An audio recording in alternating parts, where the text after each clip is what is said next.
2026 dah masuk hari ketiga dan aku dah pun streamline konten aku. Dan ini adalah summary yang aku nak sampaikan pada semua orang.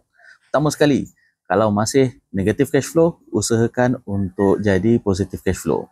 Kemudian, aku sebagai dealer public gold, sarankan pada korang, duit lebihan tu beli dan simpan emas.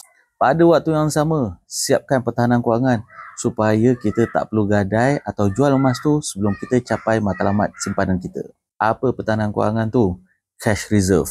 Simpan sikit kat tabung haji supaya kita dapat giliran untuk mengerjakan ibadah haji. Simpan sikit kat ASB, simpan sikit cash dalam tangan. Bukan semuanya letak dalam emas. Malang tak berbau, jangan sebab kita nak pakai 1-2 ribu, kita terpaksa gadai atau jual emas kita. Pastikan ada cash reserve. Dan aku juga tak nak menidakkan kewujudan dan kepentingan aset-aset dan instrumen kewangan lain. Semuanya ada peranan dia. Ada untuk defensif, maknanya kita nak preserve kita punya kekayaan. Ada untuk growth, maknanya kita nak kekayaan kita tu tumbuh.